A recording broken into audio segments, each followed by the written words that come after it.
Welcome students to my channel feel the science. আজকে আমরা করব ক্লাস 11 ছায়া প্রকাশনের বই থেকে ফ্রিকশন সেকেন্ড চ্যাপ্টার ফ্রিকশনের এমসিকিউ অঙ্কগুলো। তাহলে খাতা পেন নিয়ে রেডি হয়ে যাও এবং বইটাও বার করে নাও। তাহলে কোশ্চেন নাম্বার 1 দেখো, এমসিকিউ কোশ্চেন নাম্বার 1, প্যাডেল করে সাইকেলের বেগ বাড়ালে দুটি চাকার উপর ভূমি দ্বারা প্রযুক্ত স্থিত ঘর্ষণ বলের অভিমুখ। আচ্ছা, প্যাডেল করে যখন সাইকেলের বেগ বাড়ানো হবে তখন দেখো, যখন প্যাডেল করা হবে, প্যাডেল করে যদি আমরা সাইকেলের বেগ বাড়াই সেক্ষেত্রে কি হবে বলো তো? সেই ক্ষেত্রে চাকার যে আবর্তনটা সেটা কেমন হবে? এইরকম হবে, এইদিকে হবে তো, এভাবে হবে। সেক্ষেত্রে চাকার আবর্তন এইরকম হবে। সুতরাং চাকা ভূমির উপরে যে বল প্রয়োগ করবে, চাকা ভূমির উপরে এফ বল প্রয়োগ করবে পেছন দিকে, ঠিক আছে? তাহলে এক্ষেত্রে কী হলো? চাকা ভূমির উপরে এফ বল প্রয়োগ করছে পেছন দিকে। ঘর্ষণ বলের নিয়মই হলো যেদিকে এফ বল প্রয়োগ, যেদিকে চাকা যেদিকে বল প্রয়োগ করবে অর্থাৎ আবর্ত গতি যেদিকে হচ্ছে তার বিপরীত দিকে ঘর্ষণ বল প্রযুক্ত হবে। সুতরাং পেছনের চাকায় সামনের দিকে অর্থাৎ এই দিকে একটা ঘর্ষণ বল প্রযুক্ত হবে। বুঝতে পেরেছ? তাহলে পেছনের চাকায় সামনের দিকে ঘর্ষণ বল প্রযুক্ত হচ্ছে। এই ঘর্ষণ বলের দরুন সামনের চাকা কি করবে? সামনের চাকা হচ্ছে ভূমির উপরে সামনের দিকে একটা বল প্রয়োগ করবে। সুতরাং সামনের চাকা যেহেতু সামনের দিকে ভূমির উপরে বল প্রয়োগ করছে, তাহলে ভূমি সামনের চাকার উপরে ঘর্ষণ বল প্রয়োগ করবে পেছনের দিকে। বুঝতে পারছো? তাহলে অ্যান্সারটা কি হলো? যে প্যাডেল করে যখন সাইকেলের বেগ বাড়ানো হবে তখন পেছনের চাকায় ঘর্ষণ বল, ভূমি ঘর্ষণ বল প্রয়োগ করবে পেছনের চাকায় সামনের দিকে এবং সামনের চাকায় পেছনের দিকে। বুঝতে পেরেছ? আচ্ছা, আমি এটা লিখে দিচ্ছি, লিখে নাও। তাহলে অ্যান্সারটা এইভাবে লিখে রাখো, তা তোমাদের পরবর্তীতে সুবিধা হবে, ভুলে যাবে না। কি বলো তো? প্যাডেল করে সাইকেলের বেগ বাড়ালে পেছনের চাকা ভূমির উপর পেছন দিকে বল প্রয়োগ করে, ফলে ভূমি পেছনের চাকার উপর সামনের দিকে ঘর্ষণ বল প্রয়োগ করে। এই ঘর্ষণ বলের দরুন সামনের চাকা ভূমির উপর সামনের দিকে বল প্রয়োগ করবে, চাকা ভূমির উপর সামনের দিকে বল প্রয়োগ করছে, তাহলে ভূমি সামনের চাকার উপর পেছনের দিকে ঘর্ষণ বল প্রয়োগ করবে। তাহলে আমাদের অপশন কি হলো? যে সামনের চাকায় ঘর্ষণ বল পেছনের দিকে এবং পেছনের চাকায় সামনে ঘর্ষণ বল সামনের দিকে ক্রিয়াশীল হবে। তাহলে কত নম্বর অপশানে এটা আছে দেখো? সামনের চাকায় পেছনের দিকে, পেছনের চাকায় সামনের দিকে, অপশন নাম্বার এ। তাহলে এটা হলো অপশন নাম্বার এ। লিখে নাও। এরপর 2 দেখো, 2 নাম্বার দেখো, বলছে বাইরের থেকে ঠেলে কোনো সাইকেলের বেগ বাড়ালে দুটি চাকার উপর ভূমি দ্বারা প্রযুক্ত স্থিত ঘর্ষণ বলের মান। এক্ষেত্রে কিন্তু আবর্ত ঘর্ষণ থাকছে না। যখন আমি সাইকেলকে ঠেলে নিয়ে যাব তখন কিন্তু চাকায় আবর্ত ঘর্ষণ থাকবে না, পিছলানো গতি থাকবে। সুতরাং চাকা যদি ভূমির উপর দিয়ে পিছলে যায় তাহলে চাকা ভূমির উপরে সামনের দিকে বল প্রয়োগ করবে, তাই না? পিছলে যাচ্ছে, পিছলানো গতি। তাহলে স্থিত ঘর্ষণ গতির বিরুদ্ধে ক্রিয়া করবে। তাহলে এক্ষেত্রে স্থিত ঘর্ষণ দুটো চাকায় যেহেতু সামনের দিকে পিছলে যাচ্ছে, পিছলানো গতি আছে, সুতরাং দুটো চাকাতেই ঘর্ষণ বল পেছনের দিকে ক্রিয়া করবে যখন সাইকেল ঠেলে নিয়ে যাওয়া হবে। এক্ষেত্রে প্যাডেল করে বেগ বাড়ানো হচ্ছে না। যদি ঠেলে নিয়ে যায় সেক্ষেত্রে আবর্ত গতি থাকছে না, শুধুমাত্র পিছলানো গতি থাকছে এবং পিছলানো গতিতে স্থিত ঘর্ষণ বল গতির বিরুদ্ধে ক্রিয়া করবে, যেদিকে বেগ তার এগেনস্টে ক্রিয়া করবে। সুতরাং দুটো চাকাতেই ঘর্ষণ বল পেছনের দিকে ক্রিয়া করবে। লিখে নাও। যদি প্যাডেল না করে সাইকেল ঠেলে নিয়ে গেলে দুটি চাকায় ভূমির উপরে সামনের দিকে পিছলে যায়, ফলে ভূমি দুটো চাকাতেই পেছনের দিকে স্থিত ঘর্ষণ বল প্রয়োগ করে। লিখে নাও। এবারে কোশ্চেন নাম্বার 3 দেখো। কোশ্চেন নাম্বার 3তে বলা হচ্ছে পেছনের চাকায় ব্রেক ব্যবহার করে সাইকেলের বেগ কমালে দুটি চাকার উপর ভূমি দ্বারা প্রযুক্ত স্থিত ঘর্ষণ বলের মান। সাইকেলের চাকায় ব্রেক ব্যবহার করে যদি সাইকেলের ঘূর্ণন কমানো হয় বা বেগ কমানো হয় তাহলে কি হবে? ব্রেক ব্যবহার করলে, পেছনের চাকায় যদি আমরা ব্রেক ব্যবহার করি তাহলে সাইকেলের চাকার ঘূর্ণন বন্ধ হয়ে যাবে। তখন চাকা সামনের দিকে পিছলানো গতি থাকবে এবং চাকা তখন সামনের দিকে পিছলানো গতিতে যেতে থাকবে, অর্থাৎ তখন ভূমি চাকার উপরে স্থিত ঘর্ষণ বল প্রয়োগ করবে পেছনের দিকে। বুঝতে পারছো? তো ঘূর্ণন যদি বন্ধ হয়ে যায় তখন চাকাতে কোন গতি থাকবে? পিছলানো গতি, সামনের দিকে পিছলে যাবে। তখন ভূমি ঘর্ষণ বল গতির বিরুদ্ধে অর্থাৎ স্থিত ঘর্ষণ বল, তখন চাকার উপরে পেছনের দিকে ক্রিয়াশীল হবে। বুঝতে পারছো? এবং এই ঘর্ষণ বলের জন্য সামনের চাকা তখন ভূমির উপরে একটা পেছন দিকে বল প্রয়োগ করবে, ফলে ভূমি তখন সামনের চাকার উপরে সামনের দিকে স্থিত ঘর্ষণ বল প্রয়োগ করবে। এখানে লিখে দিয়েছি, ভালো করে লিখে নাও এবং বারবার এটা পড়ে নেবে। বুঝতে পারছো? তাহলে এক্ষেত্রে অপশন কোনটা হবে? পেছনের চাকায় পেছনের দিকে এবং সামনের চাকায় সামনের দিকে ঘর্ষণ বল প্রয়োগ করবে। তো এটা কোন অপশনে আছে? সামনের চাকায় সামনের দিকে, পেছনের চাকায় পেছনের দিকে, বি নাম্বার অপশনে আছে। সুতরাং 3 নাম্বার হলো অপশন বি নাম্বার। করে নাও।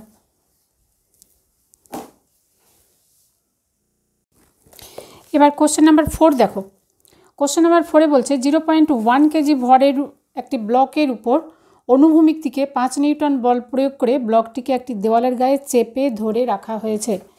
তো ধরো এই একটা ব্লক, দেওয়ালের গায়ে এটাতে 5 নিউটন বল প্রয়োগ করে চেপে ধরে রাখা হয়েছে এবং এই ব্লকটির ভর হচ্ছে 0.1 কেজি। 0.1 কেজি, এটির ভর 0.1 কেজি। এটা এম ইকুয়াল টু হচ্ছে 0.1 কেজি। এটা নিচের দিকে ক্রিয়াশীল। বুঝতে পারছো? তাহলে 0.1 কেজি নিচের দিকে ওজন ক্রিয়াশীল এমজি, তাহলে এমজি ইকুয়াল টু 0.1 ইন্টু জি এর মান হচ্ছে 9.8 নিউটন। অর্থাৎ এমজি পরিমাণ, বস্তুটির ওজন MG is equal two 0.98 Newton. এই বলটা কোথায়? নিম্নমুখী, নিম্নের দিকে ক্রিয়াশীল, নিচের দিকে ক্রিয়াশীল। এবার ব্লকটি যেহেতু স্থির আছে, সুতরাং দেওয়াল এবং ব্লকের মাঝে যে ঘর্ষণ বল, এই বলকে প্রতিনিধিত্ব করছে। বুঝতে পারছো? যেহেতু ব্লকটি স্থির আছে, তাহলে আমরা কি বলবো? যে ব্লকটির উপর নিম্নমুখী ক্রিয়াশীল বল, ব্লকটির উপর লিখে নাও, ব্লকটির উপর নিম্নমুখী ক্রিয়াশীল বল mg equal to 0.1 into 9.8 newton, অর্থাৎ 0.98 নিউটন। এবার ব্লকটাতে স্থির আছে, তো যেহেতু ব্লকটি স্থির আছে, সুতরাং দেওয়াল এবং ব্লকের মাঝের ঘর্ষণ বল এই নিম্নমুখী বলকে প্রতিনিধিত্ব করে। সুতরাং এক্ষেত্রে নির্ণেয় ঘর্ষণ বল কত হবে তাহলে? অতএব নির্ণেয় ঘর্ষণ বল কত? এটা 4 নাম্বার। নির্ণেয় ঘর্ষণ বল, তাহলে এই বলকে যেহেতু প্রতিনিধিত্ব করছে, তাহলে এক্ষেত্রে নির্ণেয় ঘর্ষণ বল ইকুয়াল টু এটাই হবে 0.98 নিউটন। কত নাম্বার অপশন আছে দেখো? 4 নাম্বার, 0.98, অপশন নাম্বার বি। সুতরাং এক্ষেত্রে হলো অপশন নাম্বার বি। বুঝতে পেরেছো? ব্লকটা যেহেতু স্থির আছে, সুতরাং ব্লকটিতে নিম্নমুখী যে ওজন ক্রিয়াশীল হচ্ছে, অর্থাৎ নিম্নমুখী বল যে ক্রিয়াশীল হচ্ছে, স্থিত ঘর্ষণ বল, এই বলটাকেই প্রতিনিধিত্ব করছে। সুতরাং এক্ষেত্রে নির্ণেয় ঘর্ষণ বল হবে 0.98 নিউটন। বুঝতে পেরেছো? মুছে দিই এটা। এবার কোশ্চেন নাম্বার 5 দেখো কি বলেছে।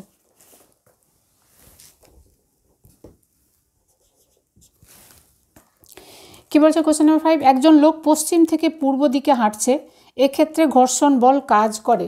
লোকটি পশ্চিম থেকে পূর্ব দিকে হাঁটছে। ধরো লোকটা এইরকম হাঁটছে এদিকে। তো তোমরা যখন হাঁটবে তখন দেখবে, আমরা যখন হাঁটি তখন পাটা যখন তুলি তখন কি করি? এইভাবে তির্যকভাবে কিন্তু বল প্রয়োগ করি মাটির উপরে, তাই না? তাহলে লোকটি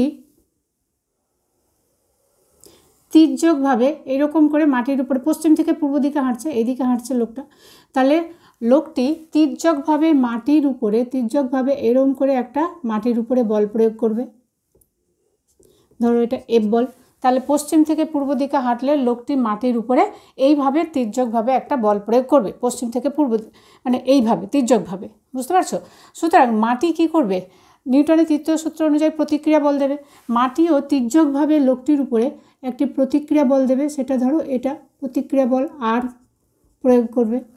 মাটিও লোকটির উপরে তির্যকভাবে একটি প্রতিক্রিয়া বল আর ক্রিয়া করবে। তাহলে এই প্রতিক্রিয়া বল তির্যকভাবে আছে, সুতরাং এটি দুটি উপাংশ। একটা হচ্ছে উলম্ব উপাংশ, যেটা লোকটির ওজনকে প্রতিনিধিত্ব করে। লোকটির ওজন ধরো ডব্লু এবং উলম্ব উপাংশ যদি ভি হয়, তাহলে এই লোকটির উলম্ব উপাংশ হচ্ছে লোকটির ওজনকে প্রতিনিধিত্ব করবে। এবং অনুভূমিক উপাংশ ধরো এইচ, এই অনুভূমিক উপাংশের জন্য লোকটির সামনের দিকে অর্থাৎ পশ্চিম থেকে পূর্ব দিকে এগিয়ে যাবে। এই যে অনুভূমিক উপাংশ, এই অনুভূমিক উপাংশের যোগান দেয় ঘর্ষণ বল। অর্থাৎ এফ যদি ঘর্ষণ বল হয় তাহলে F = H। সুতরাং ঘর্ষণ বল এক্ষেত্রে কোন দিকে কাজ করছে? পশ্চিম থেকে পূর্ব দিকেই। বুঝতে পারছো? আমি লিখে দিচ্ছি এখানে, তোমরা লিখে রাখো, তাহলে পরবর্তীতে তোমাদের বুঝতেও সুবিধা হবে। সুতরাং এক্ষেত্রে ঘর্ষণ বল ক্রিয়াশীল হবে পশ্চিম থেকে পূর্ব দিকে। আমি এটা লিখে দিচ্ছি ভাষায়, তোমরাও লিখে নাও, নোট করে নাও। সুতরাং এক্ষেত্রে ঘর্ষণ বল পশ্চিম থেকে পূর্ব দিকে ক্রিয়া করে। তাহলে অপশন নাম্বার কোথায় আছে দেখো? পশ্চিম থেকে পূর্বে, অপশন নাম্বার এ। সুতরাং 5-এরটা হলো অপশন এ। লিখে নাও এটা। এরপরে 6 নাম্বার দেখো।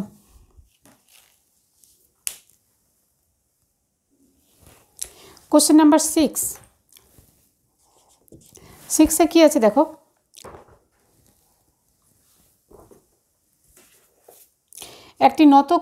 একটি নততলের নতিকোণ থিটা, ঠিক আছে, নততলের নতিকোণ থিটা। এবার এই নততলের উপরের অর্ধাংশ মসৃণ, অর্ধাংশ, তাহলে ধরো এইটা হচ্ছে, ধরো এই পজিশনে একদম উপরের প্রান্তে এখানে আছে, ব্লকটা আছে এখানে, এই প্রান্তটা ধরো এ, এবং এর অর্ধেকটা এখানটা হচ্ছে ধরো এর অর্ধেক, এখান থেকে এইটুকু মসৃণ, এখান থেকে ধরো এটা এবি অংশ মসৃণ। এরপরে কি বলেছে? অর্ধেকটা হচ্ছে মসৃণ এবং পরের অর্ধাংশ অমসৃণ, বি থেকে সি পর্যন্ত এটুকু ধরো অমসৃণ, এবড়ো খেবড়ো আছে এখান থেকে এটুকু। তাহলে যেটুকু মসৃণ অংশ আছে সেখানে কিন্তু কোনো ঘর্ষণ বল কাজ করবে না। আচ্ছা, এবার কি হলো? একটি বস্তুকে নততলের শীর্ষবিন্দুতে, একদম ওখানে কি আছে, স্থির অবস্থা থেকে ফেলা হলে সেটি নততলের পাদদেশে এসে স্থির হয়। ব্লক ও নততলের নিম্নাংশের ঘর্ষণ গুণাঙ্ক নির্ণয় করো। এবার দেখো এইখানে, এই ক্ষেত্রে উপরের অংশে তো মসৃণ, এখানে কোনো ঘর্ষণ বল কাজ করে না, ঘর্ষণ বল কাজ করবে এখানে। তাহলে এবি অংশে কী হবে? বস্তুটির ওজন যদি ডব্লিউ হয়, তো ডব্লিউ = mg, বস্তুটির ভরই ধরে নিই, লেখো ধরি বস্তুটির ভর, ধরি বস্তুটির ভর m। তাহলে এবি অংশে এবার ধরো বস্তুটির ভর m, তাহলে ওজন কত? ওজন mg এই দিকে ক্রিয়াশীল হবে। এবার এটা যেহেতু থিটা কোণ, তাহলে এখানে থিটা, এর mg cos থিটা, এই উপাংশ হচ্ছে তোমার লম্ব বল n এর সঙ্গে সমান হবে, অর্থাৎ n = mg cos থিটা। তো mg cos থিটা লম্ব প্রতিক্রিয়া n দিয়ে প্রতিমিত হয়ে যাবে, এবং এটার অনুভূমিক উপাংশ mg sin theta, mg sin থিটার দরুন অনুভূমিক উপাংশ এটা mg sin থিটা। তাহলে mg sin থিটা উপাংশের জন্য নিচের দিকে গতিশীল হবে।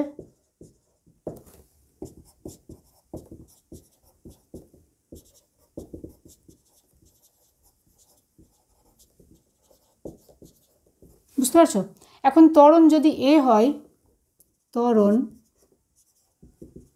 আমরা ধরলাম এই মসৃণ অংশের ত্বরণ এ, তাহলে MA = mg sin থিটা, ঠিক? অতএব A = g sin থিটা। এটা আমরা কোথায় করছি? মসৃণ অংশে, এবি অংশে। বুঝতে পেরেছ? তাহলে ত্বরণ A = g sin থিটা হলো। এবার এইখানে তো স্থির অবস্থা থেকে বস্তুটি নিচের দিকে গতিশীল হচ্ছে, অর্থাৎ প্রাথমিক বেগ u = 0 ধরি, প্রাথমিক বেগ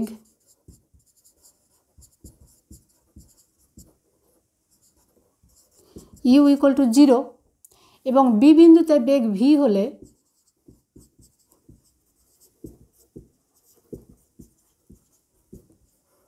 b বিন্দুতে যদি বেগ v হয় তাহলে v² = u²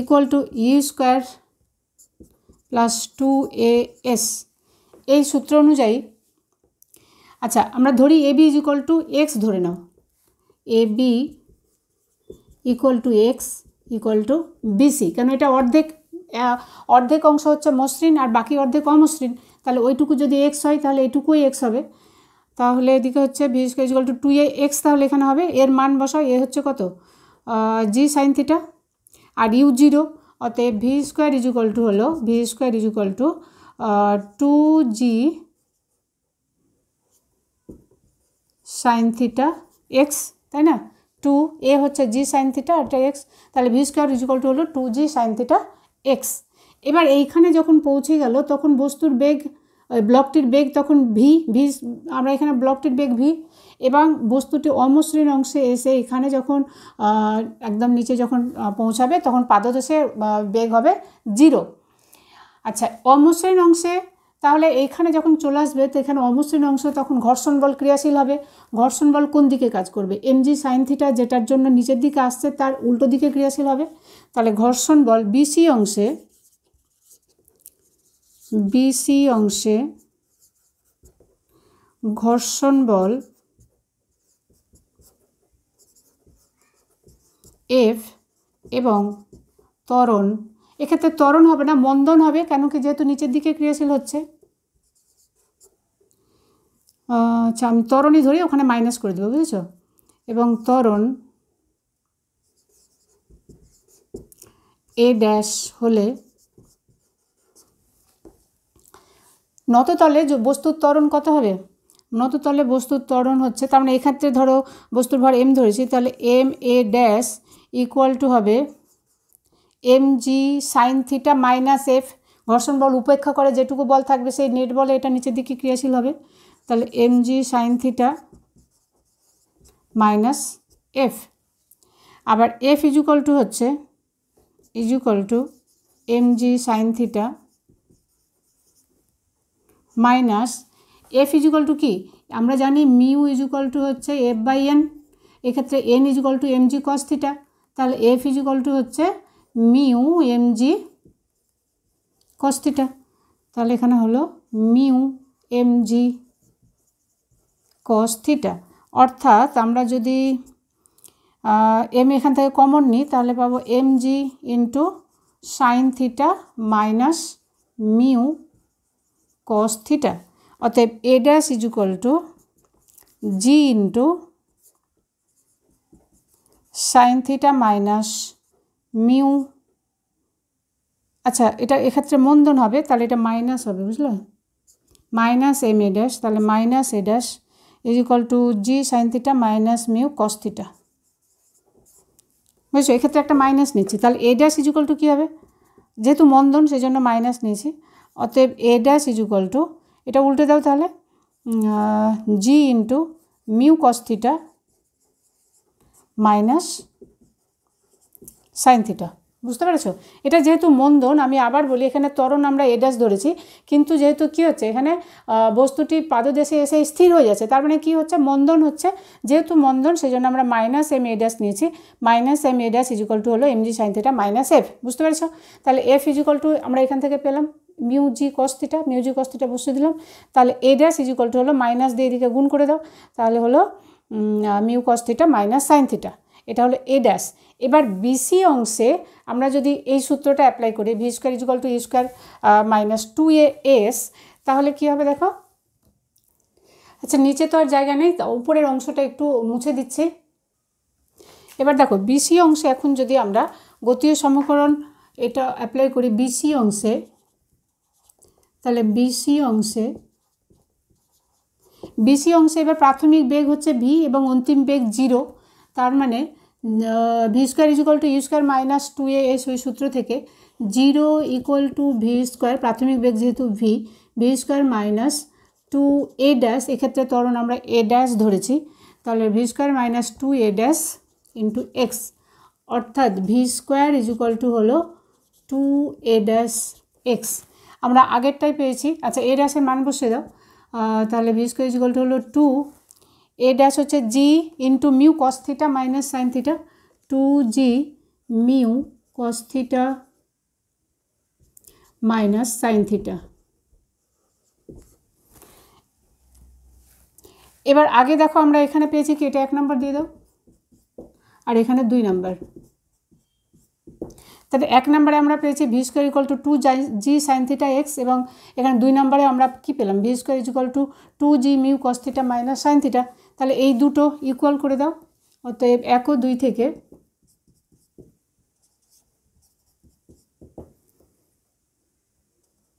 2g, আচ্ছা এটাই লেখো আগে, 2g sine theta, 2g sine theta x, আচ্ছা 2g এটা লিখছি আগে, 2g mu cos theta minus sine theta equal to 2g x x x আছে এখানে, equal to 2g sine theta x. এটা মুছে দিই কারণ আমরা দুটোই এক্স ধরেছি, এ বি এবং বিসি অংশ। 2g sine theta x. এবার দেখো 2g এক্স, এখানেও 2g এক্স দিয়ে উভয় পক্ষকে ভাগ করে দিলাম, তাহলে কি থাকলো, mu cos theta equal to, এখানে মাইনাস সাইন থিটা ওইদিকে গিয়ে সাইন থিটা, 2 সাইন থিটা, এখানে একটা সাইন থিটা আছে, তাহলে হলো sine theta plus sine theta অর্থাৎ 2 সাইন থিটা। অতএব mu equal to 2 sine theta by cos theta অর্থাৎ 2 ট্যান থিটা। তাহলে আমরা ঘর্ষণ গুণাঙ্ক মিউ ইকুয়াল টু কী পেলাম, 2 ট্যান থিটা। এটাই চেয়েছে, ঘর্ষণ গুণাঙ্কই চেয়েছে। কত নম্বর অপশানে আছে এটা? তাহলে কি বলেছে, একটি স্থির হয় ব্লক ও নততলের নিম্নাংশের ঘর্ষণ গুণাঙ্ক কত হবে? অতএব ব্লক ও নততলের নিম্নাংশে ঘর্ষণ গুণাঙ্ক mu equal to 2 tan theta হবে, অপশান এ। সুতরাং আমাদের অ্যান্সার হলো অপশান এ। করে নাও।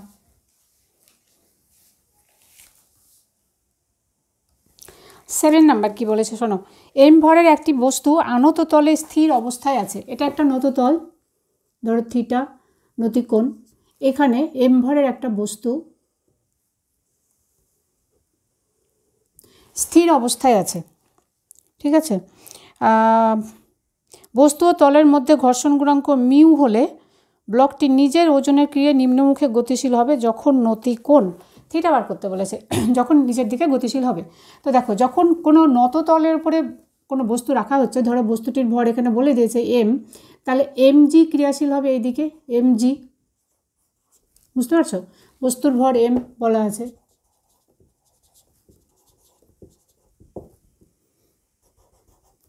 সুতরাং এর এম জি কস থিটা যে উপাংশ, সেটা এদিকে ক্রিয়াশীল হবে তলের উপরে লম্বভাবে, এম জি কস থিটা, এবং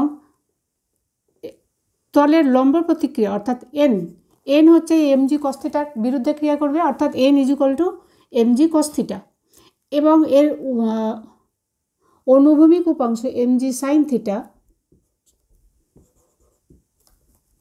ক্যাপিটাল এম দেওয়া আছে ভর, এম জি সাইন থিটার জন্য বস্তুটি নিম্নমুখে গতিশীল হবে। কিন্তু তল এবং ব্লকের ঘর্ষণ বল এই নিম্নমুখী গতিশীল এর এগেনস্টে ক্রিয়া করবে এবং বস্তুটিকে ধরে রাখবে। অর্থাৎ এই যে নিম্নমুখী গতি এম জি সাইন থিটা, এর এগেনস্টে ঘর্ষণ বল উল্টো দিকে ক্রিয়াশীল করবে, ওপর দিকে, এই দিকে ঘর্ষণ বল ক্রিয়াশীল হবে। অর্থাৎ আমরা এখান থেকে বলতে পারবো যখন স্থির অবস্থায় থাকছে তখন n is equal to m g cos theta এবং এফ ঘর্ষণ বল f is equal to m g sine theta. এবার বস্তুটি যদি গতিশীল হয়, তার মানে কি, তার মানে অবশ্যই এম জি সাইন থিটা ঘর্ষণ বলের থেকে বেশি হবে। তাহলে বস্তু যখন নিম্নমুখে গতিশীল হবে তখন এই এম জি সাইন থিটার মান গ্রেটার দ্যান এফ অর্থাৎ ঘর্ষণ বল হবে। তাহলে এখানে লেখো, বস্তুটি নিম্নমুখে গতিশীল হলে, নিম্নমুখী গতিশীল হলে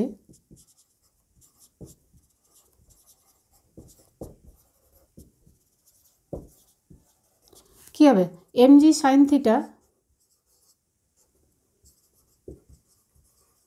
গ্রেটার দ্যান এফ অর্থাৎ ঘর্ষণ বল, এম জি সাইন থিটা থেকে বড় হবে, ঘর্ষণ বল থেকে বড় হবে।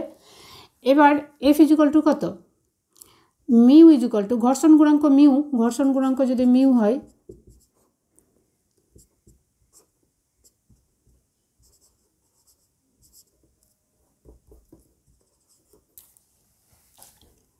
ঘর্ষণ গুণাঙ্ক mu equal to f by n, এটা নিশ্চয় এতদিনে শিখে গেছো।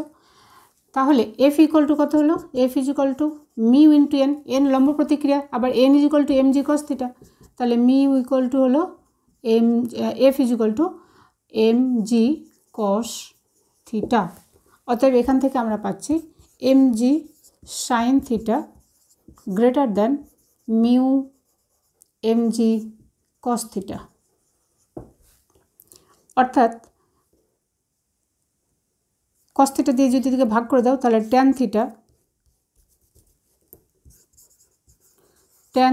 গ্রেটার দ্যান মিউ, আমাদের থিটা বার করতে বলা হয়েছে, অতএব theta greater than tan inverse mu হবে, theta greater than tan inverse mu. তাহলে কত নম্বর অপশান আছে দেখো, অপশান নাম্বার এ। বুঝতে পেরেছো আশা করি, দেখে নাও ভালো করে। 8 নাম্বার অঙ্ক দেখো, বলেছে দুটি একই রকমের বস্তু এ ও বি একই প্রকৃতির উচ্চতার দুটি নততল বরাবর নিচের দিকে গড়িয়ে পড়ে। এ ও বি একই উচ্চতা একই, কিন্তু নততল দুটো আলাদা অ্যাঙ্গেল আছে। একটা হচ্ছে কত, এ এবং বি বরাবর নিচের দিকে পড়ে, নততল দুটি নতিকোণ যথাক্রমে 30 ডিগ্রি এবং 60 ডিগ্রি। এ হচ্ছে 30 ডিগ্রি, এটা ধরো 30 ডিগ্রি, আর এটা হচ্ছে 60 ডিগ্রি। তাহলে আমরা ধরি এখান থেকে সি থেকে পড়ছে বস্তুটি, তাহলে এইখানে নততল বরাবর যখন বস্তুটি পড়বে, গড়িয়ে পড়ছে বলছে, তাহলে এক্ষেত্রে ত্বরণ কত হবে বলো তো। বস্তুটির ভর যদি হয় এম, তাহলে ওই একই রকমভাবে এম জি সাইন থিটা, এদিকে রূপাংশ হবে এম জি সাইন থিটা, এদিকে m g cos theta is equal to n হবে। যখন গড়িয়ে পড়বে তাহলে সেক্ষেত্রে ত্বরণ এ ইজ ইকুয়াল টু হবে জি সাইন থিটা। বুঝতে পারছো? তাহলে আমরা যখন এসি বরাবর যখন বস্তুটি নিচের দিকে গড়িয়ে পড়ছে, সেই ক্ষেত্রে ধরি T1 টাইম লাগছে 8, তাহলে এসি বরাবর ধরি সময় plus half a t square, s is equal to u T1 সময় ধরেছি আমরা, T1 plus half a T1 square. এই সূত্র থেকে আমরা কি বলতে পারবো, প্রাথমিক বেগ u equal to 0, s is equal to হচ্ছে এসি, তাহলে এসি অর্থাৎ সিএ এদিক থেকে এদিকে যাচ্ছে, তো তাহলে আমরা সিএই লিখি। তাহলে CA equal to 1/2 sine g sine theta, তাহলে g sine 30 degree 1/2 into g sine 30 degree into T1 square equal to sine 30 degree 1/2, তাহলে এটা হলো জি T1 স্কোয়ার বাই, এখানে একটা 1/2 আছে আর একটা 1/2, তাহলে এটা হলো 4, এটা হলো সিএ ইকুয়াল টু। আবার দেখো ট্রায়াঙ্গেল, এখানে একটা নাম দাও, এ বি, এটা তো বি নাম দাও, এটা সি, এটা তাহলে ডি নাম দিই, ডি। আবার ত্রিভুজ এসিডি থেকে, আবার ত্রিভুজ এসিডি থেকে কি বলতো, এটা উচ্চতা এইচ ধরে নাও, তাহলে লম্ব বাই ভূমি is equal to sine 30 degree, লম্ব বাই অতিভুজ অর্থাৎ CD by CA equal to sine 30 degree. অর্থাৎ আমরা সিএ বার করবো, সিএর মানটা এখানে বসাবো এইচ দিয়ে, অর্থাৎ h by CA equal to 1/2, অতএব সিএ ইকুয়াল টু 2H। তাহলে আমরা 1 দাও এটা, আর এখানে দাও 2, তাহলে 1 ও 2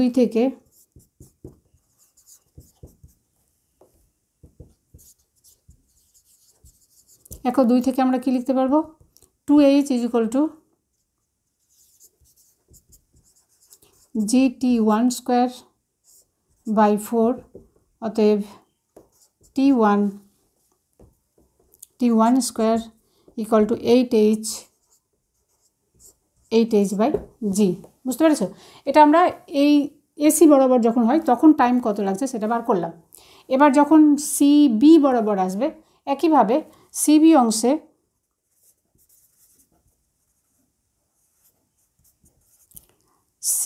অংশে বা সিবি বরাবর লেখো, সিবি বরাবর সময় T2 হলে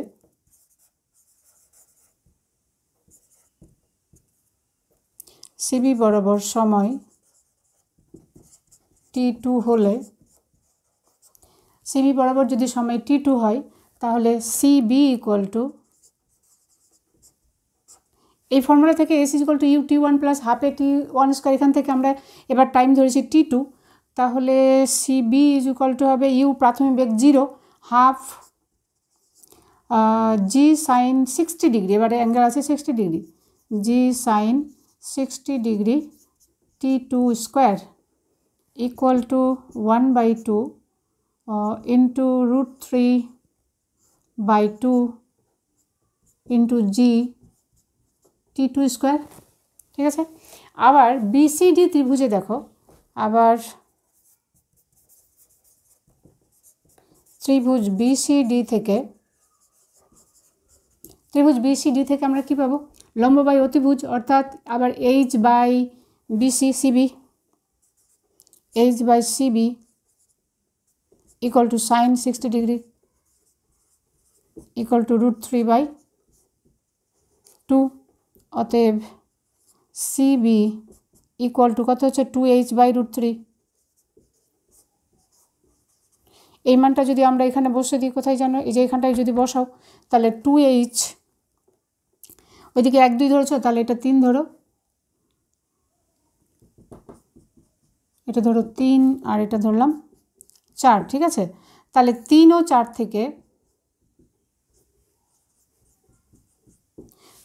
থেকে কী পাবো বলো তো, 2h/√3 is equal to √3g t2 square by 4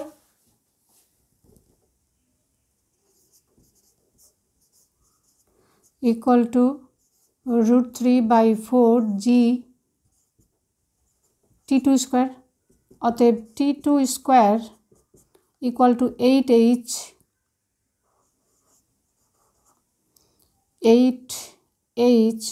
by √3 into 3g, এটা হলো।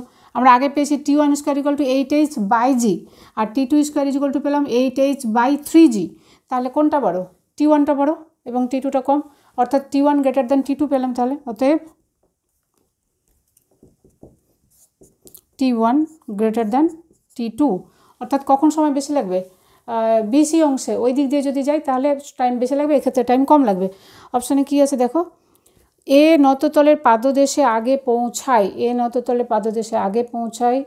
টাইম এইখানে বেশি লাগবে, তাহলে এটা হবে না, টাইম কম লাগবে এখানে, অর্থাৎ এখানে আগে পৌঁছাবে, বি নততলে আগে পৌঁছাবে, বি নততলের পাদদেশে আগে পৌঁছায়, অপশান নাম্বার বি। তাহলে আমাদের অ্যান্সার হলো অপশান বি। বুঝতে পেরেছ? করে নাও।